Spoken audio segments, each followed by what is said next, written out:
اعوذ باللہ من الشیطان الرجیم بسم اللہ الرحمن الرحیم۔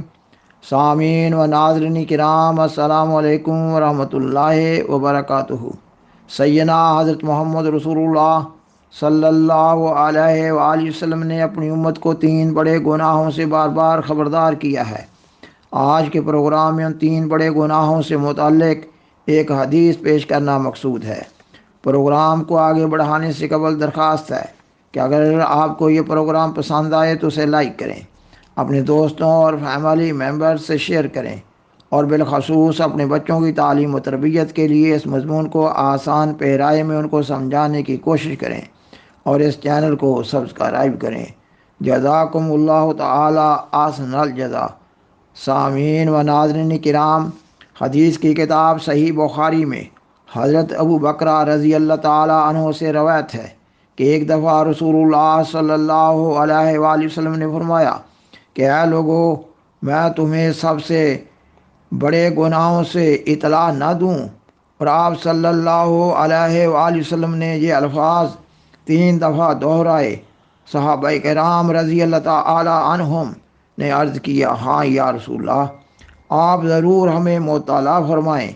آپ صلی اللہ علیہ وآلہ وسلم نے فرمایا، تو پھر سنو کہ سب سے بڑا گناہ خدا تعالیٰ کا شرک ہے، اور پھر والدین کی نافرمانی۔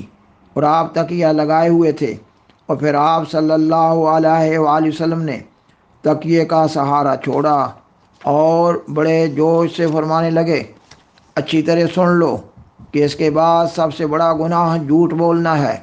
اور آپ صلی اللہ علیہ وآلہ وسلم نے ان الفاظ کو 3 بار دہرایا کہ ہم نے آپ صلی اللہ علیہ وآلہ وسلم کی تکلیف کو محسوس کرتے ہوئے دل میں کہا کہ کاش اب آپ خاموش ہو جائیں اور اتنی تکلیف نہ اٹھائیں۔ سامعین و ناظرین کرام، آپ صلی اللہ علیہ وآلہ وسلم نے جن 3 گناہوں کا ذکر فرمایا ہے، یہ ایک انسان کی اخلاقیات اور روحانیت کو تباہ کرنے والے ہیں، اور ان تینوں کے بالمقابل 3 بڑی نیکیاں ہیں جو ایک انسان کی اخلاقیات اور روحانیت کو قائم کرنے کا ذریعہ ہے۔ خاکسار اس کی وضاحت اس طرح کرتا ہے۔ پہلا گناہ جس کا ذکر کیا گیا ہے وہ شرک ہے۔ شرک کے بالمقابل توحید باری تعالیٰ ہے۔ شرک اور توحید باری تعالیٰ کا تعلق حقوق اللہ سے ہے، اور دوسرا بڑا گناہ ماں باپ کی نافرمانی ہے، اور اس کے بالمقابل ماں باپ کی اطاعت اور فرما برداری ہے، اس کا تعلق حقوق العباد سے ہے۔ تیسرا بڑا گناہ جھوٹ ہے، اور اس کے بالمقابل سچ ہے، اس کا تعلق اصلاح نفس کے ساتھ ہے۔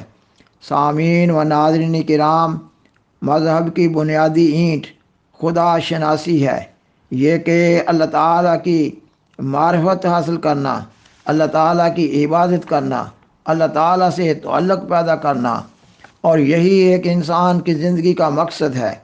اللہ تعالیٰ کی ذات سے ہٹ جانا شرک کہلاتا ہے۔ شرک کی ایک تو موٹی شکل ہے کہ اللہ تعالیٰ کی ذات اور صفات میں کسی دوسرے کو شریک کر لیا جائے، اور شرک کی باریک کئی قسم کی شکلیں ہیں۔ شرک کی ان شکلوں کو پہچاننا بہت مشکل ہے۔ توحید پر مکمل طور پر قائم ہونے اور توحید پر قائم رہنے کے لیے شرک کی باریک قسموں سے بچنا بہت ضروری ہے۔ ایک حدیث میں ہے کہ شرک ایک چونٹی کے نقش پا سے بھی زیادہ باریک ہے۔ آپ صلی اللہ علیہ وآلہ وسلم نے فرمایا، نماز میں ریا بھی شرک ہے۔ آپ صلی اللہ علیہ وآلہ وسلم سے پوچھا گیا، یا رسول اللہ، کیا آپ کے بعد آپ کی امت بھی شرک کرے گی؟ فرمایا، وہ سورج، چاند، پتھر، بت وغیرہ کی پوجا نہیں کرے گی، اعمال میں دکھاوا کرے گی۔ آپ صلی اللہ علیہ وسلم نے فرمایا کہ اعمال میں دکھاوا کرنا اور ریا کرنا یہ بھی شرک ہے، اور بدشگونی بھی شرک ہے۔ آپ صلی اللہ علیہ وآلہ وسلم نے فرمایا کہ اللہ تعالیٰ فرماتا ہے کہ جو بندہ میرے ساتھ کسی کو شریک ٹھہراتا ہے، پھر میں اس بندے کو اس کے حال پر چھوڑ دیتا ہوں۔ اس لیے ضرورت اس بات کی ہے کہ بڑی محنت سے توحید پر قائم ہوا جائے، اور بڑی بیزاری کے ساتھ موٹے شرک اور باریک شرک کو چھوڑا جائے، اور اس کے لیے اللہ تعالیٰ سے ہی مدد مانگنے کی ضرورت ہے۔ اگر دین میں بنیادی اینٹ ہی ٹیڑھی ہوگی تو پھر دین میں ساری عمارت بھی ٹیڑھی ہو جائے گی۔ سامعین و ناظرین کرام، اس حدیث میں دوسرا بڑا گناہ ماں باپ کی نافرمانی کو قرار دیا گیا ہے۔ ماں باپ کے ذریعہ اللہ تعالیٰ کی تخلیق کا فعل ظہور میں آتا ہے۔ ماں باپ کو اللہ تعالیٰ کا پرتو اور اللہ کا ذل کہا گیا ہے۔ اسی لیے سیدنا حضرت محمد رسول اللہ صلی اللہ علیہ وآلہ وسلم فرماتے ہیں کہ باپ کی خوشنودی میں خدا کی خوشنودی اور باپ کی ناراضگی میں خدا تعالیٰ کی ناراضگی ہے، اور ماں کے قدموں تلے جنت ہے۔ ماں باپ کی نافرمانی کو گندی موت سے تعبیر کیا گیا ہے۔ ماں باپ وہ مرکز ہیں جن سے تمام رشتوں کی راہیں متعین ہوتی ہے۔ ماں باپ کی فرما برداری سے اللہ تعالیٰ کی فرما برداری کرنے کی توفیق ملتی ہے۔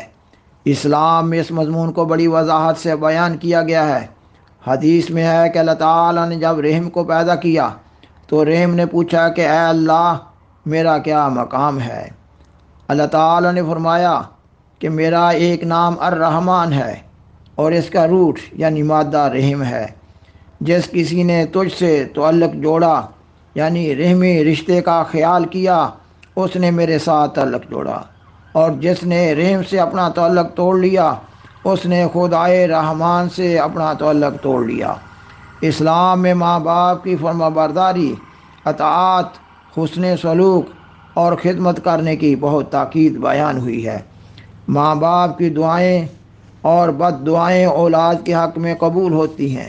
اللہ تعالیٰ نے قرآن مجید میں ایک انسان کو تاکیدی حکم دیا ہے کہ وہ اپنے والدین سے احسان کا معاملہ رکھے۔ حدیث میں یہ بھی بیان ہوا ہے کہ نیک اولاد کی دعائیں والدین کی وفات کے بعد ان کو پہنچتی رہتی ہیں، اور ان کے لیے صدقہ و خیرات کرنا بھی ان کو پہنچتا ہے۔ اور حدیث میں یہ بھی بیان ہوا ہے کہ ماں باپ کی خدمت سے انسان کے گناہ معاف ہو جاتے ہیں، اور اگر ماں باپ فوت ہو جائیں تو پھر ان کے رشتہ داروں اور دوستوں سے اچھا سلوک کرنے کا ثواب ماں باپ کو پہنچتا ہے۔ اور وہ لوگ جو ماں باپ کے نافرمان ہوتے ہیں وہ خدا تعالیٰ کے بھی نافرمان بن جاتے ہیں۔ وہ بڑے بڑے گناہوں میں ملوث ہو جاتے ہیں، اور پھر ان کی کوئی عبادت قبول نہیں ہوتی، ان کی کوئی دعا قبول نہیں ہوتی، ان کا کوئی صدقہ اور خیرات بھی قبول نہیں کی جاتی۔ سامعین و ناظرین کرام، اس حدیث میں تیسرا بڑا گناہ جھوٹ کو قرار دیا گیا ہے۔ اس کے بالمقابل سچائی کا خلق ہے۔ حدیث کی کتاب صحیح بخاری اور مسلم میں حضرت عبداللہ بن مسعود رضی اللہ تعالیٰ عنہ سے روایت ہے کہ آپ صلی اللہ علیہ وآلہ وسلم نے فرمایا، صداقت یعنی سچائی نیکی کا راستہ دکھاتی ہے، اور نیکی جنت میں لے جاتی ہے، اور آدمی سچ بولتا رہتا ہے حتیٰ کہ اللہ تعالیٰ کے ہاں صدیق لکھا جاتا ہے، اور جھوٹ نافرمانی کی راہ بتاتا ہے، اور نافرمانی دوزخ کی طرف لے جاتی ہے، اور آدمی برابر جھوٹ بولتا رہتا ہے یہاں تک کہ اللہ تعالیٰ کے ہاں کذاب لکھ دیا جاتا ہے۔ الغرض جھوٹ تمام برائیوں کی جڑ ہے، اور سچائی سرچشمہ اخلاق ہے۔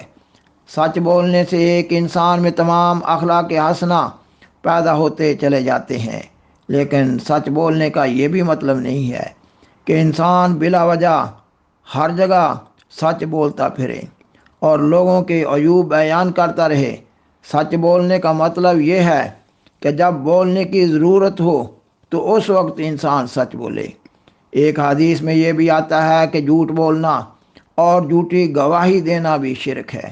سامعین و ناظرین کرام، اس حدیث میں جو تین بڑے گناہ بیان کیے گئے ہیں یہ آپس میں لازم ملزوم ہے۔